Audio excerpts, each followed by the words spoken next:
noches, bienvenidos a Minuto 1 a la pantalla de C5N.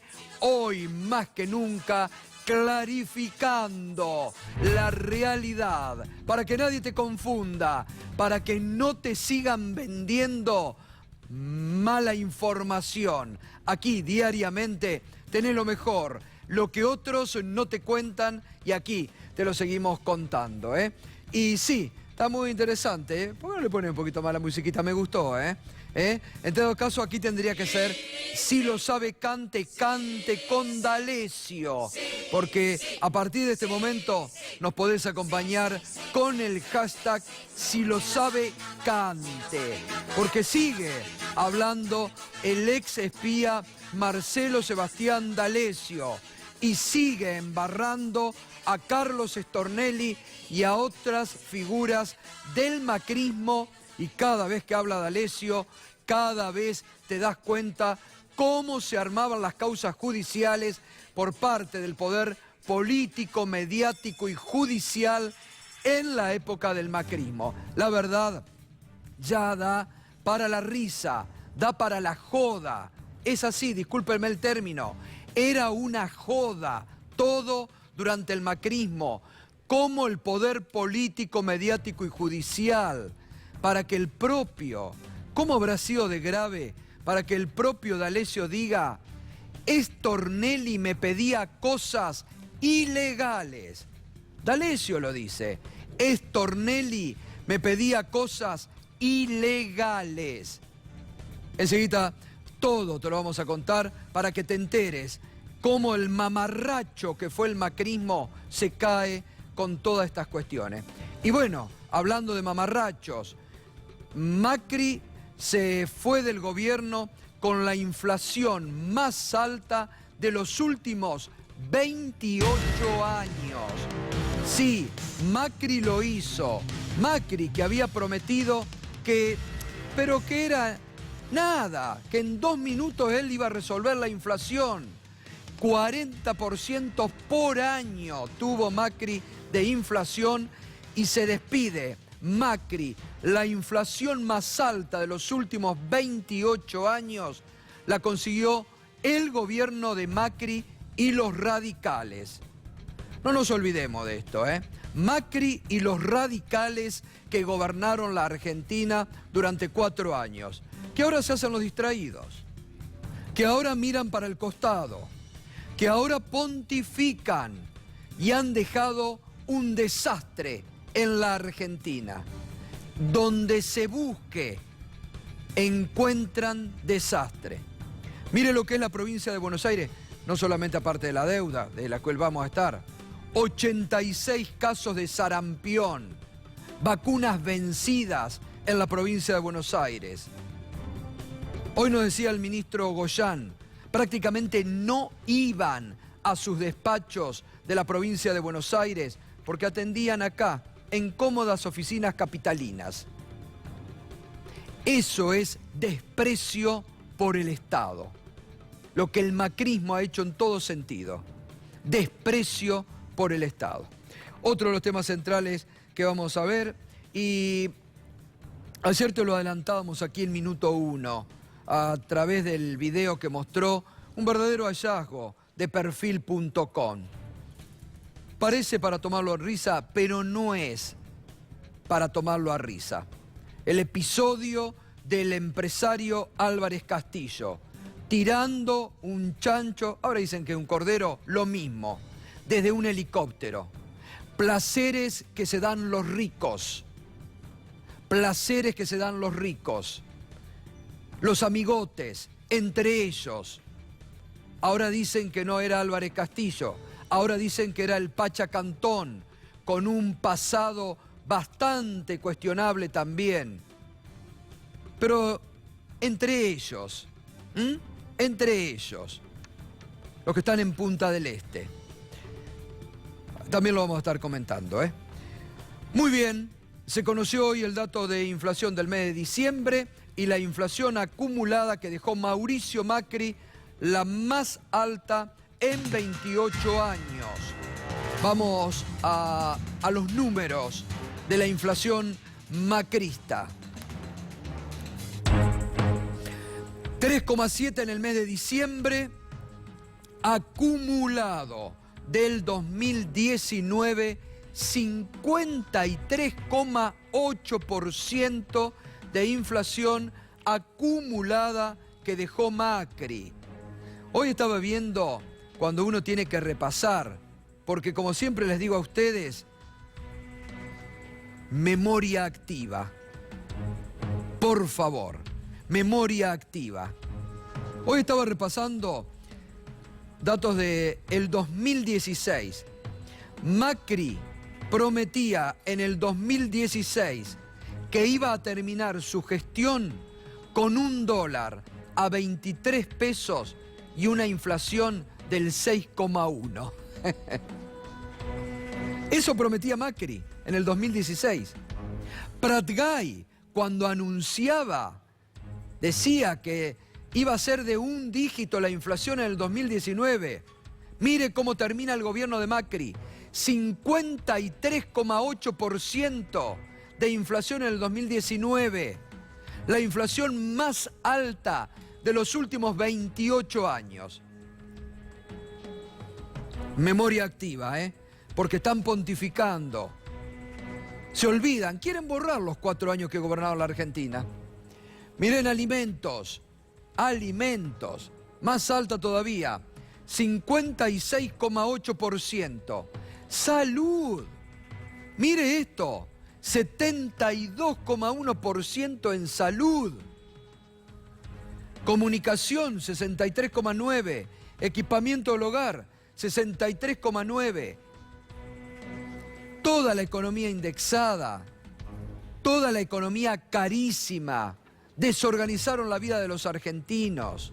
Realmente este dato, alimentos y salud. Por eso mucha gente abandonó las prepagas y lo sigue haciendo y se pasó al hospital público. Y por eso mucha gente tiene hambre en la Argentina de hoy.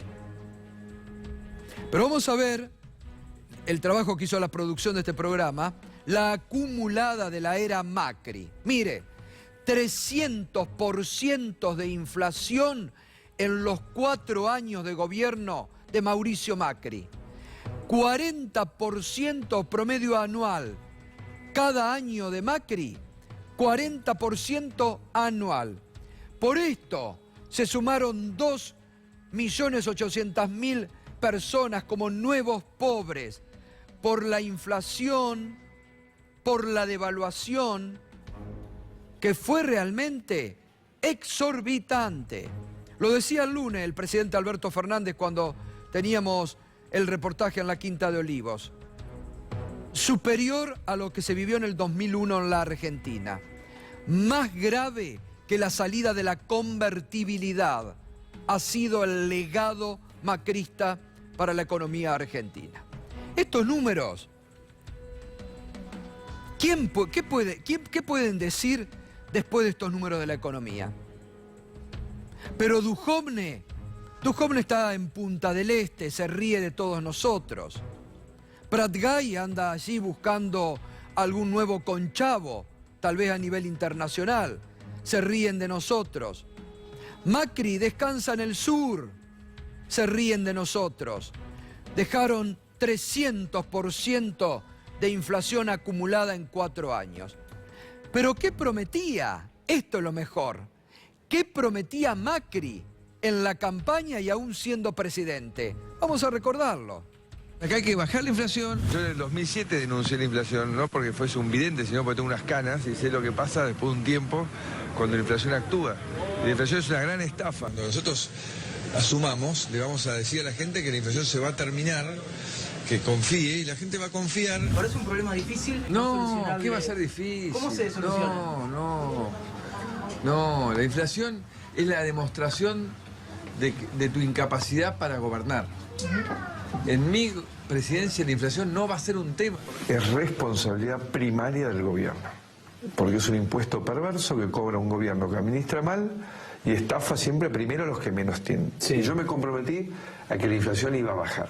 Ajá. Y va a ir bajando lentamente todo el segundo semestre, y el año que viene va a ser menor, que este año sustancialmente menor y el otro va a ser menor. El año que viene la vamos a sentir muy abajo, o sea, mucho más abajo. Sí, va a estar debajo del 20%.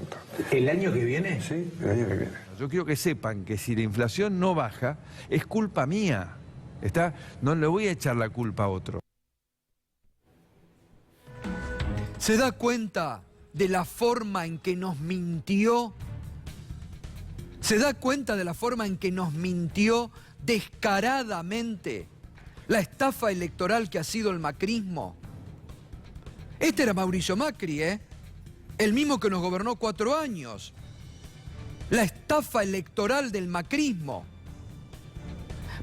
¿Por qué no lo escuchamos, por favor, de nuevo? Porque memoria activa, para que vean los dirigentes radicales, los de Cambiemos, Federico Pinedo, que hoy estaba preocupado en las redes y decía: grave para la Argentina que Estados Unidos haya elegido a Brasil en lugar de Argentina para un puesto en la OCDE.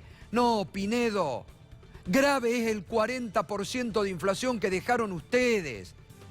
Grave es lo que pasa con esto, mire, 300% de inflación acumulada. Esto es grave, Pinedo. El 40% de promedio anual. Esto es grave, Pinedo. El 10,6% de desocupación que dejaron. Para los radicales agorilados que están preocupados porque Evo Morales está en la Argentina. Pero muchachos, preocúpense por el hambre y la pobreza que han dejado en la Argentina. No sean caraduras. Escuchemos a Macri de nuevo. Acá hay que bajar la inflación. Yo en el 2007 denuncié la inflación, no porque fuese un vidente, sino porque tengo unas canas y sé lo que pasa después de un tiempo cuando la inflación actúa. Y la inflación es una gran estafa. Cuando nosotros asumamos, le vamos a decir a la gente que la inflación se va a terminar, que confíe, y la gente va a confiar. ¿Ahora es un problema difícil? No, solucionable? ¿qué va a ser difícil? ¿Cómo se soluciona? No, la inflación es la demostración de tu incapacidad para gobernar. En mi presidencia la inflación no va a ser un tema. Es responsabilidad primaria del gobierno, porque es un impuesto perverso que cobra un gobierno que administra mal y estafa siempre primero a los que menos tienen. Sí. Y yo me comprometí a que la inflación iba a bajar. Ajá. Y va a ir bajando lentamente todo el segundo semestre, y el año que viene va a ser menor, que este año sustancialmente menor, y el otro va a ser menor. El año que viene la vamos a sentir muy abajo, o sea, mucho más abajo. Sí, va a estar debajo del 20%. ¿El año que viene? Sí, el año que viene. Yo quiero que sepan que si la inflación no baja, es culpa mía. No le voy a echar la culpa a otro. Bueno, lo mismo le había prometido a Fantino, creo que en el mismo reportaje, que los jubilados no iban a perder frente a la inflación. Derrotados, pobres jubilados. ¿Nos damos cuenta de cómo nos ha mentido este tipo? Descaradamente nos ha mentido. Y acá están los resultados. Estos son las estadísticas de la realidad, que no podrán tapar. Fernando Alonso, buenas noches, Fernando. ¿Qué tal, Gustavo? Buenas noches. Vos sabés que el expresidente dice es un impuesto perverso y es una gran estafa. Y sin embargo es lo que aplicó el gobierno de Macri. Aplicó el impuesto perverso y generó una gran estafa. Usó la inflación para hacerle perder poder adquisitivo en pesos al salario. Así como la devaluación sacó poder de compra en dólares al salario, la inflación le sacó poder de compra en pesos al salario y terminó su gobierno con un promedio de 20% menos de ingreso para los trabajadores. Pero lo peor, dejó una economía indexada y ahora este gobierno tiene toda la trampa de la indexación que recibe de la economía. La empezó a desarmar con algunas medidas como el congelamiento de combustible, de tarifa, de transporte, como medidas para mejorar los ingresos de los trabajadores. Pero va a ser difícil bajar la inflación, no ya porque no hay voluntad política del gobierno. Recordemos que en 4 años no hubo un solo programa antiinflacionario en Argentina. No es por eso que va a ser difícil. Va a ser difícil porque el gobierno de Macri dejó la economía indexada, dejó un montón de instrumentos que van actualizando los precios automáticamente. Uno de ellos es el de los créditos UBA que tanto problema están generando y que ya están intentando pero desactivar. ahí se entiende, Fernando, ahí se entiende, ahí la sociedad y el argentino tiene que comprender. El lunes lo hablábamos con el presidente y el presidente habló mucho de este problema, de esta economía indexada. Por eso decía cuando comentaba de que no era partidario de la cláusula gatillo, porque dice también ahí se indexa y ahí también tiene que haber responsabilidad. Pero por eso también el gobierno congeló todo por 180 días, para parar la pelota de lo que muy bien estás comentando vos, de toda esta madeja que el macrismo dejó convertida en bomba, que iba a super explotar este año, ¿no? Claramente. Ahí es donde se entiende. Claramente, es un montón de instrumentos que indexan la economía, entre ellos vos mencionábamos el UBA, y recién mencionaste, por ejemplo, el del ajuste de los jubilados, y había otras cosas más que indexaban.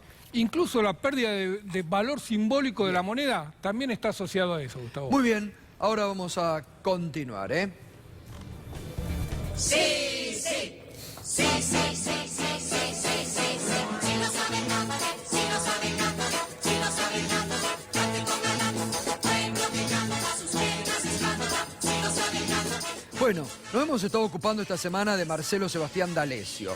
El sábado rompió el silencio con Darío Villarruel en Radio 10, pero ya nos habíamos ocupado, realmente fue un escándalo todo lo que dijo, cómo empezó a destapar la olla de todo lo que se está investigando, cómo dijo que si él hablaba se caían todas las causas armadas contra el kirchnerismo. Hoy habló con el sitio periodístico Periodismo y Punto. Dio una extensa entrevista en el sitio Periodismo y Punto. Y ahí, lo vamos a sumar a Juan. ¿Cómo te va, Juan? ¿Qué tal, Porque Gato? estás Buenas siguiendo el noches. tema. Vamos a ir compartiendo. Ahí volvió a hablar, pero habló desde la cuestión de la ilegalidad de cosas que hacían con su amigo Carlos Stornelli, hoy fiscal procesado. Algunos ex amigos parece que tiene D'Alessio, porque hasta ahora le venían parando. ¿Te acordás que decía Sí. Stornelli no tiene nada que ver con Sí, nada, es claro. inocente, no sabía absolutamente nada? Sí. Repitió las excusas respecto a Pedro Chez, pero en otras a Stornelli lo tiró abajo mandó un camión. totalmente. Vamos a escuchar la primera parte. No conozco los cuadernos de Centeno, me parece inverosímil el tema de que sean ignífugos cuando se analice cómo trabajaba la tecnicatura del testigo protegido y cómo lo hacían guionar, cómo elegían abogados, cómo elegían guiones, cómo elegían testigos, te vas a dar cuenta que se van a caer por nulidades en la instrucción. Y además hay una animosidad política. ¿Y esto cómo te enterás o cómo lo sabés? Porque Stornelli me pidió cosas ilegales. A ver, si ni bien me conoce, me pide cosas ilegales. Me confiesa que hizo lo del Landaburo, que él eligió el abogado Maquian. Me pidió que le consiga a través de la CIA, no importa de lo que sea, que le consiga información clasificada respecto a el ex marido de su mujer, el macho de su mujer, Castañón. Yo así como pedí la información se la pasé. Después me pidió, se la pedí a Bogayuk y es una de las cosas que me arrepentí, de haber tomado información que es clasificada, que yo no tengo por qué.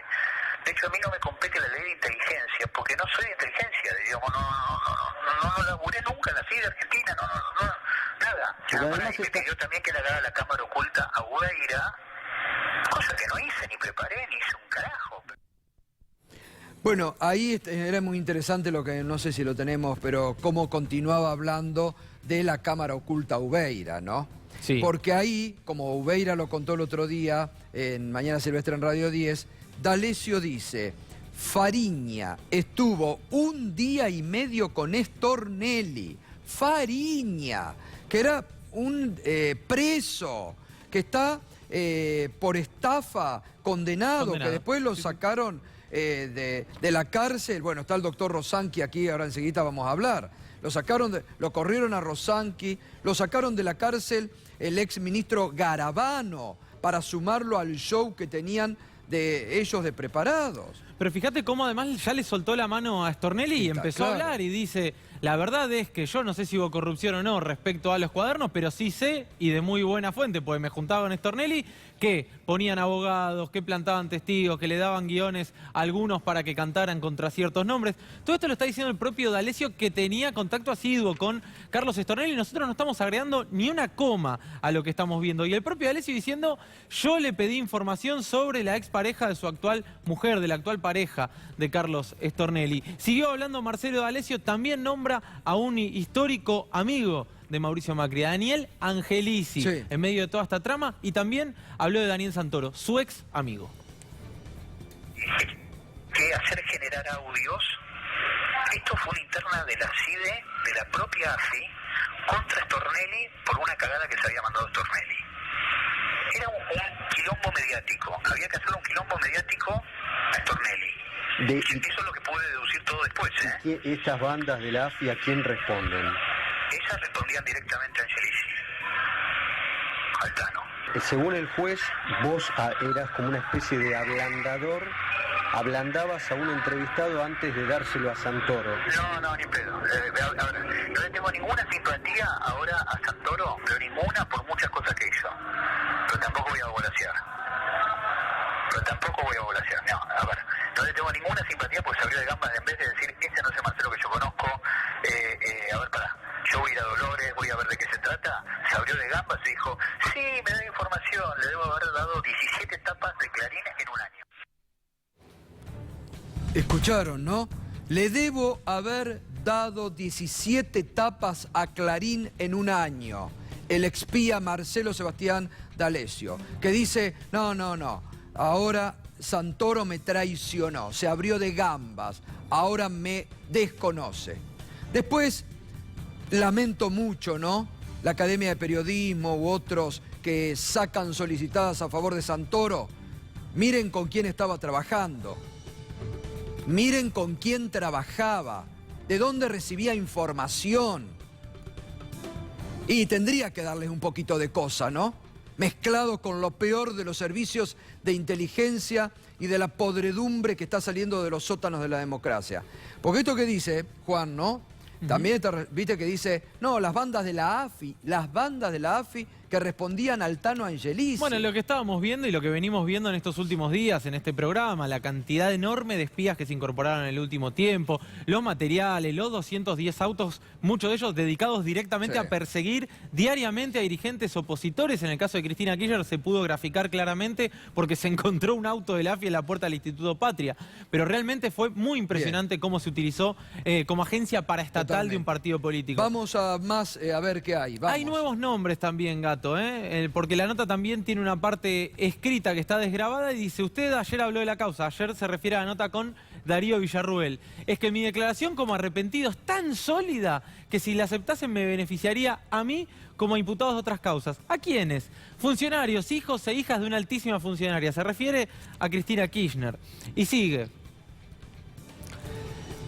Le dice, ¿quién exactamente? Cristina. Y de todos aquellos que hayan pasado por el juzgado, pifia, ahí D'Alessio es Fiscalía de Stornelli. Jamás fui agente de inteligencia, soy un analista de situación de terrorismo y narcotráfico. Confundieron consultorías de mi computadora con material digital de sucesos internacionales según se vayan desarrollando. Estoy armando un libro, se llama Peligro 2020. Bueno. Me sentí traicionado por funcionarios, diputados y magistrados que se nutrieron por capacitaciones mías durante el gobierno de Cambiemos. Llegaron a decir que aparecían en fotos conmigo trucadas o que hablaba con su nietito. Esto por Patricia Bullrich. Ahí se refiere a Patricia Bullrich. Y sigue, y acá sí va a empezar a nombrar gente con nombre, apellido. Y dice, cuando esté todo aclarado, aportaré la información necesaria. Por eso yo insisto en que el arrepentimiento, lo dice el propio D'Alessio, no es real, no es verdadero el arrepentimiento. No. Porque dice, cuando esté todo aclarado. ¿Por qué no habla ahora ante la justicia? Él es el que tiene que aclarar, claro. Claro, él tiene que hablar. Y dice, aportaré la información necesaria para que la justicia investigue a la ex ministra Bullrich, al ex ministro Juan José Aranguren, a Laura Alonso, al diputado Waldorf, entre otros. Mi listado incluye, mirá los nombres que da, mirá los nombres que da. Todos relacionados también al entramado de la causa Nisman. Mi listado incluye otros magistrados, además de Stornelli, hasta una diputada emblemática que por solidaridad con Daniel Santoro, a quien consideraba un amigo... Los mensajes a Santoro, ¿no? Sí, pidió que me investiguen por enriquecimiento ilícito por mi paso durante el 2010-2011 por Enarza. Carrió, esto es Carrió. Sí. La amiga de Santoro, Carrió. Y falta una referencia, Leonardo Fariña. También fue denunciado por la ex abogada Leonardo Fariña por seguimientos y el intento de robo de un auto. Imagínate si yo voy a seguir el A1 de Fariña, que es la marca del auto. Esta mina terminó procesada por loca. A Fariña lo vi 3 veces en mi vida y no le creo nada, dice el propio Marcelo D'Alessio. ¿Me ves a mí haciendo de Low Jack? Le dice D'Alessio al sitio Periodismo y Punto. Insisto, interesante, no deja de ser alguien que tiene que sentarse y hablar, básicamente, como decíamos recién, si lo sabe, cante. Porque la verdad es que hasta acá viene dando muchos mensajes, me da la impresión que son mensajes dirigidos. Pero es una persona que tiene mucha información. No, eso desde ya. Es una persona que tiene mucha información. Que está queriendo ahora congraciarse, que está enviando mensajes conciliatorios para ver si consigue irse a la casa porque está desesperado. Pero lo que tiene que hacer es sentarse ante el juez Ramos Padilla, cantar todo y ahí se termina de destapar toda la podredumbre de 4 años de armado político, mediático y judicial, porque las cosas que dice, muchas cosas han sido constatadas, ¿no? Esperemos que aporte todo lo que sabe y con estos nombres que dijo Sí. hoy, que hasta acá no teníamos. Ahora seguimos, Juan. Gracias, Gato. Gracias como siempre, ¿eh? Muy bien, seguimos con este tema.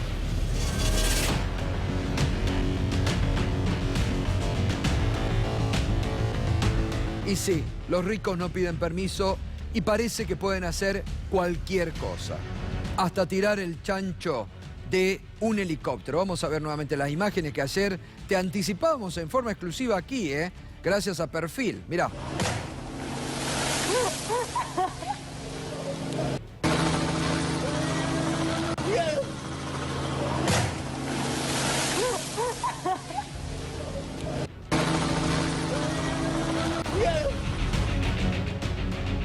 Bueno, acá hay algo, primero, filman, como que sabían que esto iba a ocurrir, porque si no, la precisión... Hay risas que acompañan, no hay gestos de indignación, que digan, uy, qué HDP, ¿qué hace? Escúchame, si vos tenés arriba del techo de tu casa un helicóptero que no sabe dónde sale y que te tiran un chancho a la pileta, al menos empezás a decir qué están haciendo, algo reaccionar. No, acá hay risas, hay complicidad. Digo, esto, a ver, esto, usted dice, ¿y el gato qué está tratando esto? Sí, hay que tratarlo, porque esto es otra forma de cómo se ríen de todos nosotros. Porque se ponen a hacer esto, que lo toman como una joda más, donde vacacionan en Punta del Este, mientras la Argentina sufre con 40% de pobreza y de hambre, y después son los primeros en decir, qué barbaridad, 30 Álvarez Castillo, esta es su chácara. Hubo un comunicado donde se trata de desligar. Dice, en virtud del video que está circulando en las redes sociales, quiero repudiar este hecho de vandalismo, del cual fuimos víctimas, mi familia y yo. Acá hay risas. Y aclarar que al momento del hecho nos encontrábamos dentro del hogar cuando sentimos un fuerte ruido en el jardín. Al salir percibimos el acto aberrante que nos llevó a un gran desconcierto por una broma. ¿Y cómo sabe si es una broma él? De muy mal gusto. Por tal motivo repudiamos este tipo de acciones. Estamos trabajando para que se esclarezca inmediato esta situación. Federico Álvarez Castillo. Pero tras cartón salió la ex mujer de Federico Álvarez Castillo, Paula Candambert, que lo sepultó. A ver si tenemos el...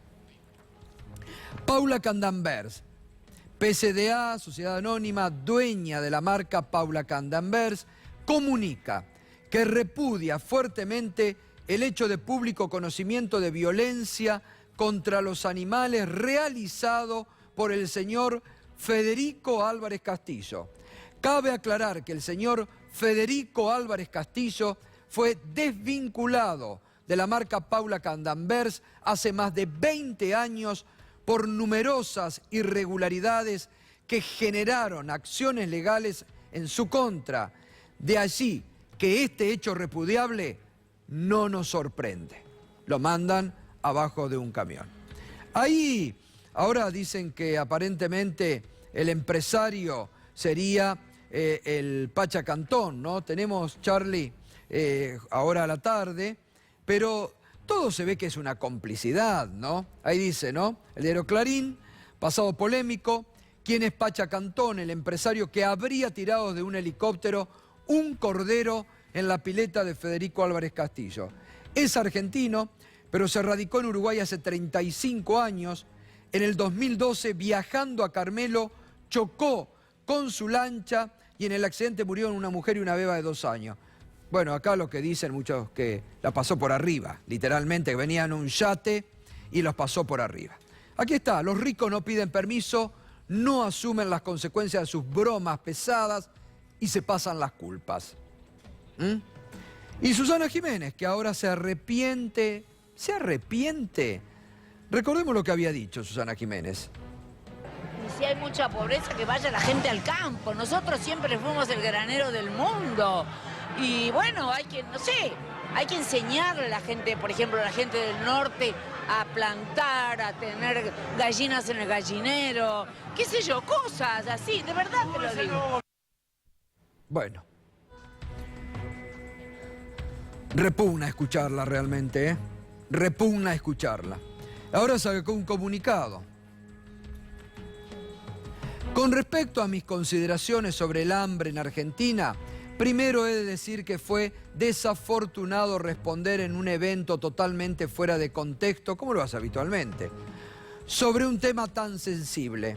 No era el momento ni el lugar, pero sostengo la idea que quise transmitir. Es decir, el problema fue el lugar. Ella sigue discriminando a los pobres, se sigue burlando de los pobres, los manda a trabajar al campo.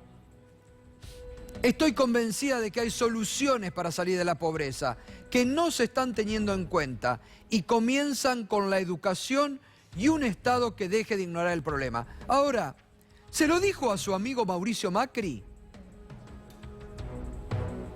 Se lo dijo a su amigo Mauricio Macri, a quien aplaudía, a quien le dijo que lo iba a votar y que iba a votarlo para la reelección y que lo recibía con risas en el living de su programa. Justamente Macri, que la educación, ¿se acuerdan cuando dijo quien caiga en la educación pública, pobres de ellos? El presupuesto de educación Macri lo hizo bolsa. La pobreza, ignoró el problema de la pobreza Macri. Tenía instrumentos Macri para utilizar que no utilizó. Tengo amistad con un argentino que trabaja hace años en ONU. Él me ha contado, mejoraron la calidad de vida de los más necesitados enseñándole a organizarse de otra forma, poblando zonas rurales, buscando la forma de generar sus propios recursos. Bueno, si tiene la solución, que venga, que se sume Susana Jiménez, como lo hizo Marcelo Tinelli u otros, al Consejo contra el Hambre y que se ponga a laburar. La verdad que esto es penoso y lamentable, una vez más. Y el Pepe Mujica salió a hablar y nos tiró un poquito con todo lo que está pasando allá.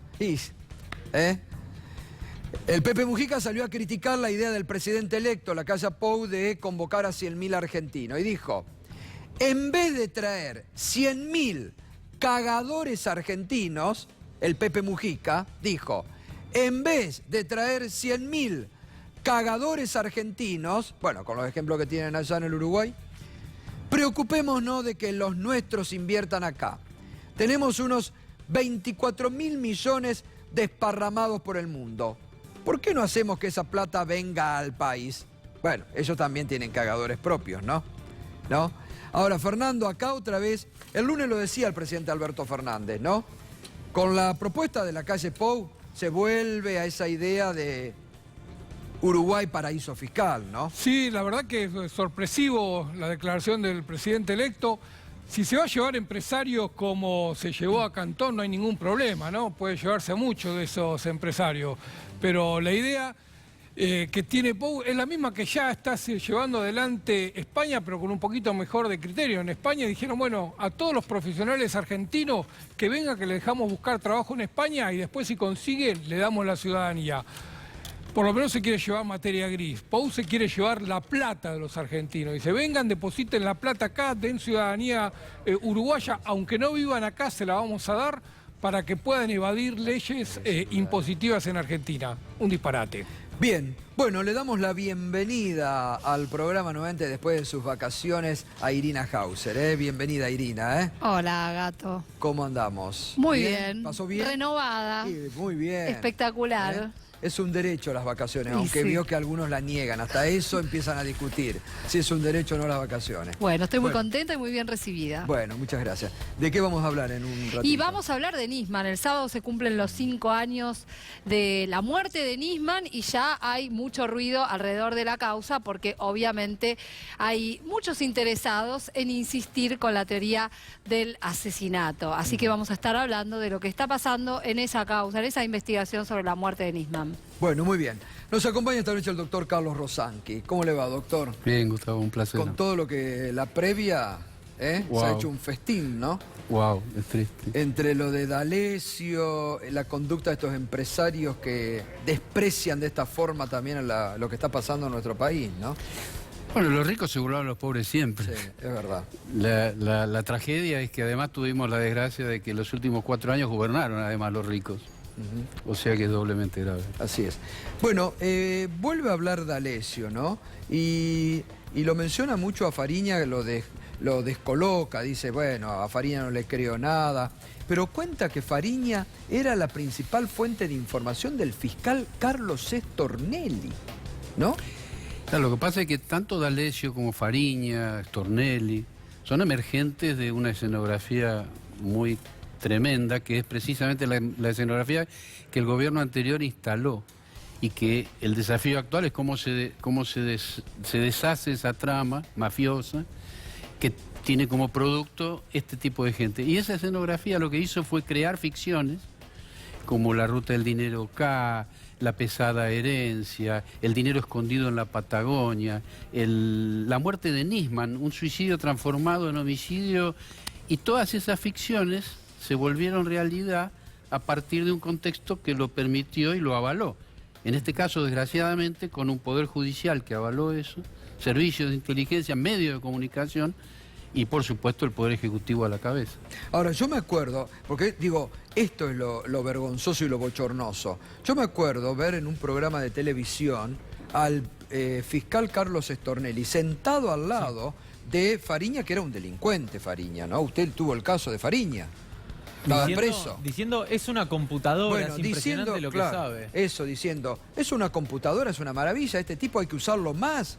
Era un delincuente, Fariña. Claro, pero para que Fariña llegue a donde llegó, a exigir una vivienda, etcétera, para que Stornelli llegue a ser fiscal, tiene que estar ese contexto, porque en un contexto más serio, el que llegó a ser fiscal por error del sistema, deja de serlo. Y en estos años, en vez de dejar de serlo, estuvo 8 meses no yendo a una citación, con todo un contexto que lo permitió. Ahora hay que prestar atención a eso, es decir, ¿qué pasó con un poder judicial que avaló todo esto? Bueno, a usted lo sacaron. A usted lo sacaron para favorecer la situación de Fariña. Pero con la misma metodología, sí. Yo fui uno más de lo que se habían propuesto, empezando por el objetivo inicial que fue Cristina Fernández de Kirchner. O sea, a partir de ahí, del entorno de ella de funcionarios y de otros funcionarios que podían molestar, esa escenografía, insisto, se transformó en realidad. Este es el problema. Claro. Y es lo que tenemos que estudiar. ¿Por qué hubo un espacio que permitió eso? Esta gestión parecería, yo tengo la convicción además, de que tiene una intención de desandar eso. No va a ser fácil, pero lo van a intentar. Ayer hubo una resolución ya de la interventora de la AFI que le va a quitar eso, justamente a que agentes de inteligencia participen en juzgados federales. Es importante. Bueno, pero comparar, no sé, a Cristina Camaño con Gustavo Arribas, por ejemplo, a Félix Kraus con Laura Alonso. O sea, esta gestión lo que hizo verdaderamente es reemplazar gente indecente, gente inmoral, que ha hecho un daño social extraordinario, y lo han reemplazado por gabinete de lujo. O sea, mi opinión, por lo menos, cada una de las personas, no conozco a todos, conozco a algunos, asombran. A mí me cuesta creer que estemos viviendo un momento tan positivo, más allá del costo que va a tener revertirlo. Totalmente. Carlos, desde lo periodístico y lo mediático, las declaraciones de D'Alessio son realmente muy jugosas, muy interesantes, muy rimbombantes, tira títulos constantemente. Ahora, desde lo judicial está aportando poco por ahora, son todos amagues. Da la impresión que, no sé si tuviste oportunidad de escuchar estas notas, pero lo único que hace es dar mensajes. ¿A quién crees que están destinados esos mensajes? ¿A los exfuncionarios, desde Patricia Bullrich hasta Laura Alonso, Waldo Wolf, como el propio D'Alessio menciona, o al poder político actual? No, al poder político actual. A esos funcionarios a él no le interesa. Esto es un tironeo, por un lado, por Ramos Padilla, que es quien tiene la posibilidad de considerarlo arrepentido, y del otro lado D'Alessio, que tiene que dar alguna muestra más de amor, porque si no, no va a poder ser aceptado. Porque lo único que está haciendo es amenazando, digamos. Lo único que dice es, si yo abro la boca, se cae esta causa y esta otra, y yo sé de pero da la impresión que está tirando un salvavidas. Por eso te consultaba a quién. Puede ser al juez. No, él, tampoco nos olvidemos de quién estamos hablando. O sea, no estamos hablando de una persona común y corriente, estamos hablando de un personaje siniestro que formó parte de un sistema siniestro. Entonces, hay que interpretar sus dichos desde ese lugar. Sí creo que la decisión de Ramos Padilla de no aceptarlo, por lo menos hasta ahora, fue correcta. Fue correcta porque es un hombre que sabe muchísimo más de lo que está diciendo, como decía Gustavo. Acá lo está diciendo, ¿no? Acá lo está diciendo. Y es cierto. Y es cierto. Pero indudablemente D'Alessio lo que hace es estar buscando, tratar de amigarse con las nuevas autoridades para beneficiarse él y dice, mándenme a mi casa y después yo les cuento todo. Y es la desesperación de estar preso. Es un sistema que legislativamente permitió esto del arrepentido, que desde el vamos hubo objeciones porque es un sistema que se tildó de extorsivo, es decir, de favorecer la delación, porque en realidad lo que se le está pidiendo es delación. Entonces, ahora, hay un momento que él dice que justamente algo de lo que él sabe es que Stornelli estaba preocupado porque el abogado José Manuel Ubeira estaba yendo a estudios, a escribanías, para documentar justamente la situación de los arrepentidos. A mí ese dato me pareció un dato relevante de entre toda la maraña de cosas que dijo D'Alessio. Del punto de vista judicial, ¿eso puede tener algún efecto? ¿Se puede llegar a utilizar para algo? ¿Puede servir para algo? ¿No? Porque esa podría ser una de los elementos que sirva para desmontar la construcción de cuadernos. ¿Vos te referís a lo que se documente de los arrepentidos? Es que él dice, yo sé que Stornelli estaba preocupado porque Ubeira estaba yendo a las escribanías a que quede claro que los arrepentidos los estaban apretando. Esto es la situación. Lo que pasa es que Stornelli venía cometiendo delitos durante mucho tiempo, sabía que estaba cometiendo delitos, pero también tenía la tranquilidad que lo hacía en un contexto de impunidad. Claro. Entonces, en ese sentido, lo que hay que desandar es todo el sistema de arrepentidos, porque sabemos que se extorsionó y mucho. Pero desandarlo, primero tenemos que desarmar. ¿Quién es el procurador de la Nación hoy? No es Rafecas. Entonces, ojo con eso. Claro. Incluso yo creo que hay que empezar a modificar una lógica, que es la que usamos hasta ahora, que tiene que ver con lo habitual de decir Bonadío es una manzana podrida, Stornelli es una manzana podrida. Yo creo que tenemos que empezar a pensar que al revés, es decir, Martín Afons, Luis Carzoglio, que estuvo varias veces acá, Félix Kraus, Cristina Camaño, es decir, jueces muy decentes. Rafecas, Casanelo. Que en realidad son las manzanas salas. Y lo que está podrido es el cajón, ahora, no al revés. Doctor, hay que reestructurar la justicia federal con ese razonamiento. Hay que barajar y dar de nuevo.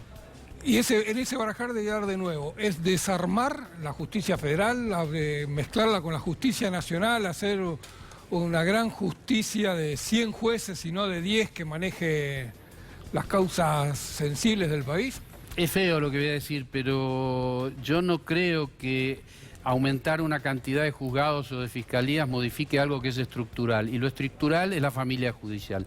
Insisto, la familia judicial tiene una cantidad muy importante de gente que ha contribuido a la barbaridad que nos pasó en los últimos 4 años, y lo que tenemos que hacer es preservar a esas buenas personas, que son las que mencionaba Gustavo recién, y otras, y separar rápidamente el resto. Y para separar el resto necesitamos cuestionarnos la propia estructura de la familia judicial. Ahora, doctor, yo vuelvo a algo, recién lo marcaba Cairina, vuelvo a esto que no podemos, porque el lunes lo hablábamos con el presidente Alberto Fernández, Stornelli sigue siendo fiscal, sigue acusando personas, alguien que hacía cosas ilegales. A mí me desespera esto. Lo dice D'Alessio, hacía cosas ilegales, pedía cámaras ocultas, pedía información a cualquiera sobre la pareja de su ex mujer. Y esto que vos preguntabas de las escribanías, el lunes lo hablamos con Ubeira, lo contó en detalle porque le hizo pisar el palito a Stornelli. Claro. Lo recordamos. Yo tuve una reunión con el abogado de Farín y Farín en mi estudio, en su oportunidad, que no se olvide que yo lo defiendo el Ascar, que es compañero que como diputado en la ruta libre, exactamente. Y nada, tuvimos una larga conversación de cómo yo veía el proceso en el cual ellos están involucrados. Todo esto fue realizado en mi estudio. Y le deslicé la posibilidad a ambos de que había gente que me había contactado en su oportunidad para arrepentirse de haberse arrepentido. Yo tengo un tramo que no lo puedo decir al aire, cuestiones de carácter profesional que están dentro del secreto y que seguramente cuando lleguemos a juicio, sé que llegamos a juicio, se ventilarán. Pero bueno, lo hice con la intención de que obviamente fuera Farín a contarse a Stornelli. Yo sabía que en ese momento era más o menos como un operador de Stornelli. ¿Faríña? Nunca pensé que me... Sí. Qué bárbaro. Lo peor del asunto... ¿Y lo hizo pisar el palito? Exactamente. Entonces yo... ¿A Stornelli? Exactamente. Pero nunca pensé que me iban a hacer una cámara oculta. Yo la idea mía era que pasara un mal rato, nada más. Es fantástico. Lo usan a Fariña para mandarle información a Stornelli y Stornelli le pide a D'Alessio. Ahora, qué redes todas ilegales. Fariña, D'Alessio, Stornelli, fiscal, al que los medios levantan en la Argentina, le pide que le hagan una cámara porque estaba desesperado en saber quiénes eran los arrepentidos y en qué escribanía estaban. Ahora, yo me pregunto, si Stornelli lograba eso, ¿qué iba? ¿A allanar las escribanías? ¿Iba a mandar a intervenir esas escribanías? Porque eran capaces de todo estos tipos. No, seguramente iban a ejercer otro tipo de aprietes. No sé si iba a allanar una escribanía. Bueno, ¿quién te dice? O un periodista se iba a encontrar la cámara oculta detrás de un árbol en los bosques de Palermo. Por ejemplo, claro, una grabación X. Es que en un contexto mafioso como el que se vivía todo era posible. Ahora, yo me pregunto, un juez como Ramos Padilla, joven, inteligente, honesto, etcétera, y muy valiente, no pudo lograr en 8 meses que Stornelli fuera a declarar. Entonces hay que analizar por qué con esas características tan buenas que tiene Ramos Padilla no lo pudo lograr. Y no porque estaba protegido por el poder político. Porque el gobierno anterior, entre los Macri, éxitos que tuvo, además del Casal, saqueo, entre los éxitos que tuvo, lo que lograron es desactivar los mecanismos de control. Exacto. Porque si no, Casal no podía ser procurador. Claro. Entonces, eso es lo que necesitamos analizar para reemplazarlo por mecanismo de control. Doctor, ¿usted qué cree que tiene que ocurrir cuando haya un nuevo procurador? Que esperemos, ojalá sea el doctor Rafeca. ¿Tienen que someterlo a juicio político a Stornelli? Sí, no hay duda. Es decir, acá no tenemos un problema de falta de leyes. Claro que sí, por supuesto. Pero Stornelli podía haber sido sometido mucho tiempo antes. Va a ser después. Pero va a ser sometido y va a ser expulsado del sistema. El problema es que Stornelli también es solo un emergente. No trabajó solo. Hay otra gente que piensa como él y que actuó como él. Entonces, ese desafío va a ser reemplazar para mí todo un sistema de control. Por supuesto que un procurador como Rafecas, insisto, como hacía la comparación con Cruz y con Laura Alonso, no es comparable con Casal. Claro. Pero necesitamos ver qué pasó en Argentina para que Casal llegara al lugar donde llegó. Bueno, gracias, doctor, como siempre. Un placer, un gustazo. gracias. Bueno, muy bien. Nos vamos al Congreso. Estamos allí en el móvil con el presidente de la Cámara de Diputados de la Nación, el diputado Sergio Massa. ¿Cómo le va, diputado? Buenas noches.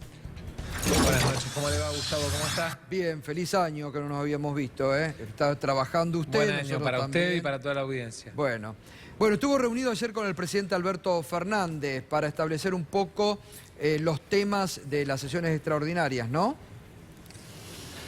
El desafío que tenemos en los próximos 40 días es avanzar en temas que son muy importantes y que hacen a este camino que elegimos para tratar de recuperar en la Argentina el principio de solidaridad y los principios de funcionamiento del mercado interno y de la economía argentina. En ese sentido, avanzamos en la idea de tratar en los próximos meses temas tales como la autorización para habilitar los mecanismos de ordenamiento de la deuda al Ministerio de Economía, temas tales como el tema de reforma o modificación del sistema de jubilaciones, de lo que la gente conoce como las jubilaciones de privilegio, básicamente embajadores, jueces o embajadores, jueces y fiscales, Poder Judicial, la reforma judicial, el Consejo Económico y Social para el Acuerdo Económico y Social en la Argentina, todos mecanismos que lo que pretenden es generar instrumentos que de alguna manera ayuden a mejorar los caminos que la Argentina viene desarrollando, pero también aprovechando estos días, estas horas, para poner blanco sobre negro cuál es el estado de la Argentina, cuál es el país que recibimos, porque me parece que en ese tema es como que estamos un poquito quedados, ¿no? Como que esta decisión de salir al toro a tratar de resolver el problema del hambre y poner en marcha la tarjeta y poner en marcha el Consejo y poner en marcha el Ministerio de Desarrollo Social, o esta decisión de salir a generar empleo a través del programa de agua y cloacas que el presidente presentó con Catopodis y con la titular de AISA, estas decisiones de ir avanzando en los temas que nos demanda la gente nos están impidiendo poner el foco en algunas cuestiones que yo siento que sí le tenemos que contar a la gente, y tal vez sí aprovecho estos días para plantearle a algunos funcionarios, a ministros, a directores de empresas o de organismos importantes del Estado, que no dejen de contarle a la gente qué país recibimos. Y sí, mire, porque me parece que en ese... Estoy de acuerdo, totalmente de acuerdo con usted, Sergio. Yo digo, memoria activa todos los días. Fíjese hoy los datos de inflación que se conocieron.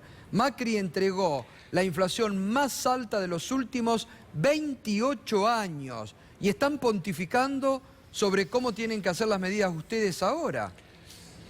Bueno, fíjese que estamos frente a la inflación más alta de los últimos 28 años, estamos frente a números récord de pobreza, caída del empleo, cierre de pymes, y a un mes del gobierno aparecen explicando qué hacer con la deuda. Aquellos que dejaron el nivel de deuda contra producto más alta de la historia argentina, el país sobreendeudado, teniendo que encarar una renegociación, la provincia con una renegociación que encarar.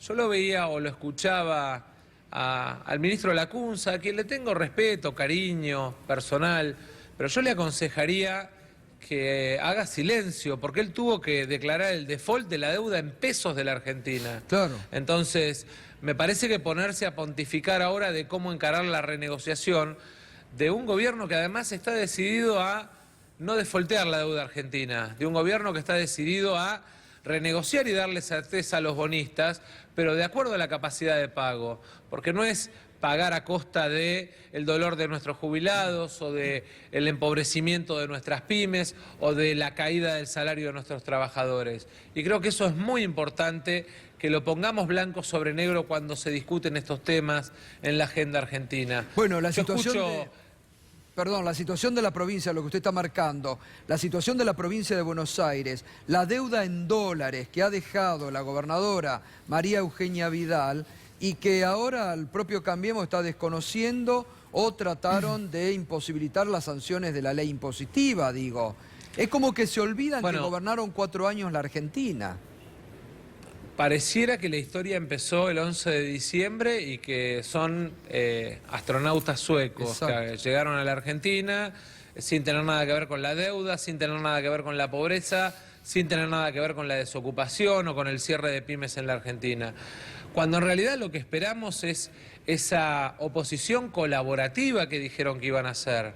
Entonces, en lugar de estar ayudando a que la provincia y la nación tengan un nuevo perfil de deuda, tengan confiabilidad de los acreedores, tengan la posibilidad de darle a la Argentina previsibilidad en materia de deuda con crédito más sostenible en términos de plazos, con un acuerdo con el fondo más serio y más a largo plazo, les agarró como esta idea de hacer oposición rabiosa a cualquier precio, tomando cualquier tema, olvidándose de que, en definitiva, gran parte de los problemas que tiene la Argentina tienen que ver con malas decisiones que tomaron.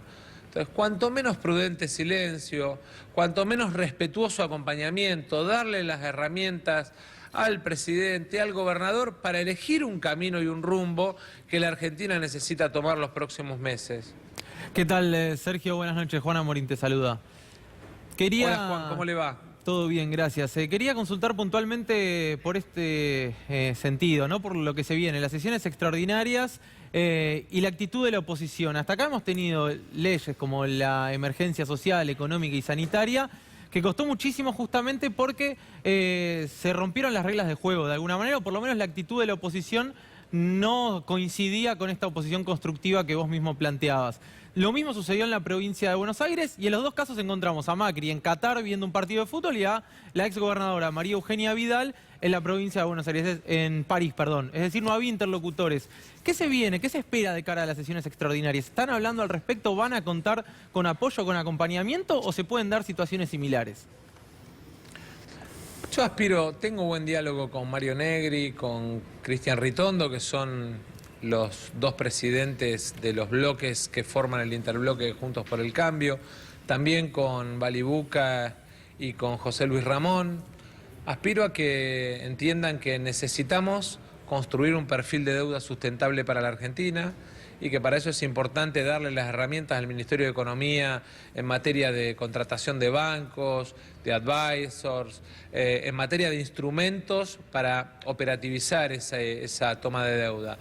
Que es importante que terminemos con una situación que es absolutamente injusta, que es que hoy el régimen de jubilaciones de privilegio le cuesta a los argentinos 23.000 millones de pesos por encima de los aportes y contribuciones que hacen los trabajadores del Poder Judicial y los embajadores.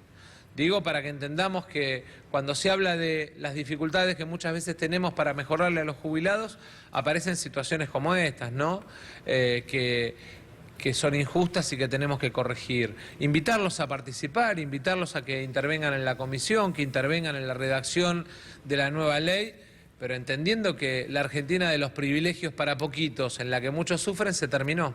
Ahora, Sergio, yo vuelvo a esto que me parece que usted ha planteado muy bien, ¿no? Que es la Argentina, porque la verdad que ustedes en un mes están haciendo un esfuerzo hasta sobrehumano, diría, para acomodar todo lo destartalado de todo que ha dejado Cambiemos.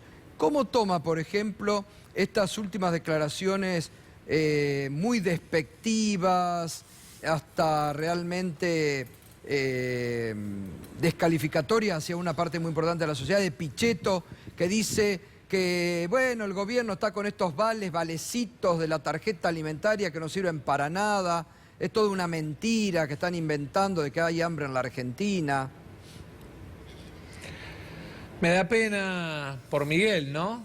Porque es un tipo que de alguna manera había mostrado como senador o como dirigente político ser un tipo que trabajaba de manera profesional en la política. Me parece que ese profesionalismo, ese transformarse en un hombre más del palacio que del sistema, digamos, de contacto cotidiano con la gente, le hizo perder de vista que en la Argentina hay ni menos que la posibilidad de tener o no tener un plato de comida en la mesa para millones de argentinos. Y creo que es importante que algunos dirigentes salgan de los sets de televisión y se dediquen más a recorrer y a escuchar y a ver lo que pasa. A mí igual creo que esas afirmaciones o esas posiciones no nos tienen que desenfocar ni poner o hacer caer en la discusión estéril. El foco tiene que estar puesto en que no falte un plato de comida en la mesa de ningún argentino. Yo lo veía el otro día a Daniel Arroyo con el gobernador Gustavo Sanz, yendo al cuerpo a cuerpo para tratar de resolver muertes por desnutrición en Salta. Sí, sí, tremendo. No estamos hablando de situaciones que son en otro país o que aparecen en una película, datos reales y concretos. Entonces creo que reactivar la pyme, reactivar el comercio, recuperar el poder de compra del salario, recuperar el poder de compra de las jubilaciones, pelear contra el hambre en la Argentina, tienen que ser un compromiso de todos y que no se puede caer en esa descalificación vulgar de un desafío que se impone el presidente Alberto Fernández, que es el de que no falte un plato de comida en la mesa de ningún argentino. Tomó hoy usted una resolución con la presidenta del Senado en el sentido de que lo que se denominan habitualmente las capas geológicas de la política que gestión tras gestión van quedando, esto no ocurra más. Los que vienen con nosotros se van con nosotros. Y eso tiene que ver con terminar con este cuento de que llegan con uno y se quedan y se quedan y se quedan, y entonces capas y capas geológicas de gente que después termina pagando con esfuerzo el ciudadano con sus impuestos. Pero además porque es el contraejemplo de lo que está pasando, y a mí me gustaría decirlo con todas las letras, en muchos organismos públicos de la Argentina, que es que hay funcionarios que llegaron con el gobierno de Macri, que en lugar de tener la dignidad de ir y presentar la renuncia, están resistiendo y pidiendo que los echen y que les paguen la doble indemnización, cuando fueron parte de un gobierno cuyo presidente vetó la doble indemnización. Entonces, es descarada esta actitud. En lugar de salir a denunciar caso por caso, lo que hacemos es, con una resolución, con un ejemplo concreto, mostrar qué va a pasar dentro de 4 años cuando termine nuestra tarea, que es que los que vinieron con nosotros se van con nosotros. Ahora, Sergio, en este sentido, ahí en el Senado o en la Cámara de Diputados, o los gerentes que Macri nombró los últimos días en Aerolíneas Argentinas que pretenden doble indemnización, o los que nombraron 500 en la AFI a último momento. Eso también es muy descarado por parte del gobierno que se fue, que hablaban de la República, de que eran los transparentes. Dejan también palos en la rueda, indudablemente. Mire, a mí, más allá de que dejan palo en la rueda, lo peor que dejan es un mal ejemplo para la sociedad, porque un gerente de una empresa estatal que cobra 200.000 pesos, que no llegó con el Clarín clasificado abajo el brazo, claro, que lo designó un gobierno que se fue. O lo que encontró Malena en AISA. Si lleva... Lo que encontró Malena en AISA. El descontrol de gasto que tenían. Por ejemplo, que una empresa como AISA, que se dedica o se tendría que dedicar a poner caños de agua para la gente que no tiene agua, dar buen servicio de agua y cloacas, le pagaba 3.200.000 pesos por mes al Club Boca Juniors para invitar periodistas a la cancha de Boca. Entonces lo que digo es, no fueron los grandes CEOs de empresas privadas que hicieron grandes gestiones, porque una empresa como AISA, por ejemplo, para este año proyectado por la mala gestión del gobierno de Macri, tiene 14.000 millones de pesos de déficit. Y hay que decirlo con todas las letras, sí, mientras el directorio anterior tenía tarjeta de crédito corporativa. Exacto. O pagaba 3.200.000 pesos a Boca para invitar periodistas a la cancha de Boca. Exacto. No, bueno, estas son las cosas que hay que denunciar, porque realmente se han llenado la boca de que eran los transparentes de la República y han dejado en todos los ministerios un desastre. Y la deuda, ¿no? Las deudas que han dejado a la Argentina. Igual el dato más inmoral es que no solamente no hicieron las cosas bien, sino que al fracaso sobreviene la inmoralidad de querer resistir como ocupas en los cargos. Exacto. Sí, sí. Fernando. ¿Qué tal, presidente? Fernando Alonso lo saluda. Tenían previsto realizar, conformar la comisión que va a analizar el cambio de la fórmula previsional. ¿Pudieron avanzar con la conformación de esta comisión? Sí, nos falta que el Ejecutivo nos envíe, digamos, nos falta la formalización del procedimiento. Moroni, con quien hablé por teléfono hoy, me tiene que enviar la nota. Pero lo que se viene también en términos de conformación de comisiones para los próximos 45 días es la bicameral de seguimiento de organismos de inteligencia. Los escuchaba hace un ratito contar, digamos, todo este tema del uso de la inteligencia legal e ilegal para operaciones políticas y judiciales. Bueno, vamos a tener una bicameral de seguimiento de organismos de inteligencia con mucho poder, con mucho control, con fuerte participación de la oposición también, precisamente para que en la Argentina eso no suceda nunca más. El tema de la redacción de la nueva ley para cambiar el sistema de jubilaciones especiales o de privilegio, el tema del índice para que en el mes de junio los jubilados tengan una actualización, más allá de que la decisión del presidente es que en marzo tengan un refuerzo de ingreso precisamente para que los jubilados y sobre todo los jubilados de menores ingresos tengan la posibilidad de poder ir incrementando esto que ha sido 20 puntos de pérdida del poder adquisitivo de las jubilaciones durante el gobierno de Macri.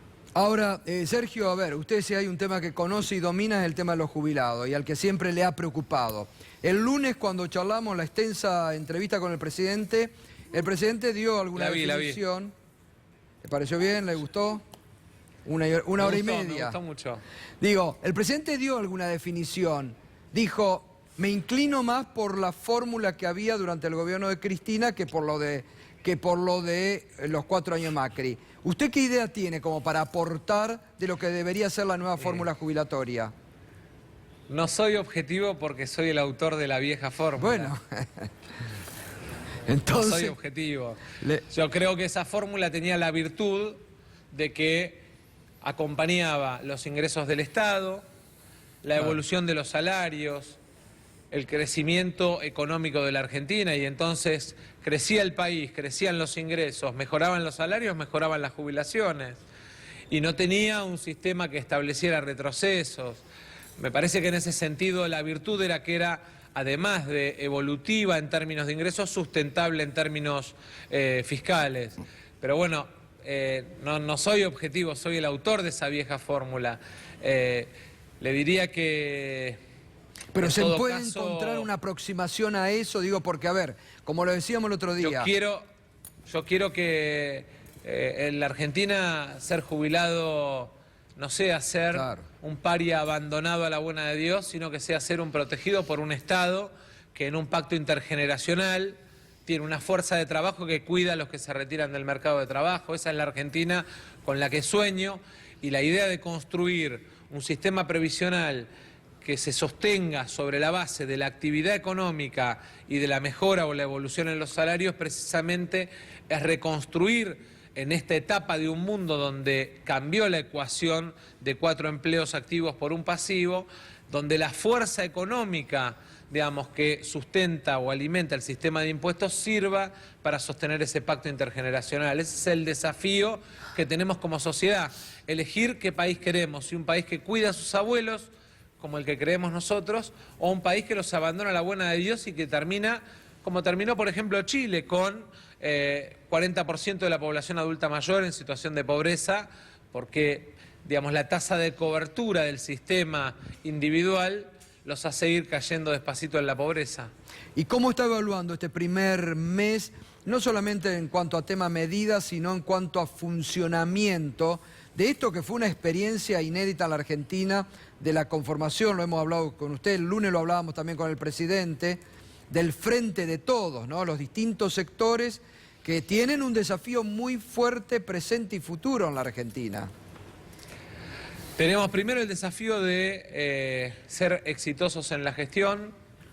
Tengo enorme confianza en el camino y en la seguridad con la que recorre ese camino el equipo económico, tanto Martín Guzmán como Matías Culfas, digamos, vienen tomando medidas de una manera, yo diría, casi quirúrgica para ir resolviendo la mejora en el ingreso de salarios, sin desequilibrar las cuentas, expandiendo el nivel de circulante sin expandir la base monetaria, sino bajando la tasa de interés y achicando las colocaciones financieras, trabajando en el tema tasa de interés para recuperar el crédito en la pyme, con un programa que la Administración Federal de Ingresos Públicos viene desarrollando que le va a permitir a la pyme tener beneficios impositivos sobre la generación de empleo, con una gran moratoria que se pone en marcha que le va a permitir a muchos argentinos que hoy son rehenes de la AFIP y que por eso no tienen crédito bancario volver al sistema de crédito. Creo que estamos recorriendo despacito un camino sin soluciones mágicas, sin grandilocuencia, con un equipo que viene funcionando de manera homogénea, con una coalición de gobierno que viene funcionando de manera homogénea y que ojalá que tenga las tensiones propias del deseo de hacer, que tengamos discusiones sanas, inteligentes. El lunes adelantaba el presidente que están en un camino que a mí me parece algo fundamental, importante, de institucionalizar ese frente de todos, ¿no? El modelo del Frente Amplio Uruguayo. Claro, exacto. Nosotros además vamos a Congreso del Frente Renovador, seguramente la tercera semana de febrero, ratificando la pertenencia al Frente de Todos, definiendo además algunas autoridades. Luis Andriotti va a ser el presidente en la provincia de Buenos Aires, Pablo Mirolo va a seguir como presidente a nivel nacional, pero sobre todo consolidando la idea de fortalecer coalición de partidos, gobierno de coalición, pero sobre todas las cosas, consolidación de un equipo homogéneo de gobierno en el que todos nos sintamos que estamos trabajando para ayudar al éxito de Alberto y al éxito de la Argentina, Total, en definitiva. claro. Sergio, gracias, como siempre, un fuerte abrazo, ¿eh? No, por favor, un abrazo grande. Hasta luego. El presidente de la Cámara de Diputados, Sergio Massa, realmente con importantes definiciones políticas, ¿no? Políticas. Sobre todo esto que decía al inicio Massa, no hay, el gobierno está muy enchufado en tapar muchos agujeros de la administración macrista, pero no hay que descuidar la herencia tremenda que ha recibido, ¿eh?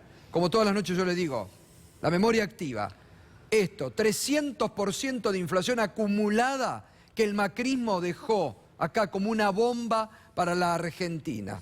Casi 40% anual. Otra de las grandes estafas electorales y mentirosas del macrismo. Pausa. Enseguida viene Héctor Daer, el secretario de la CGT. ¿Qué va a opinar? El lunes el presidente dijo, no soy amigo de la cláusula gatillo. Enseguida se lo trasladamos a Héctor Daer.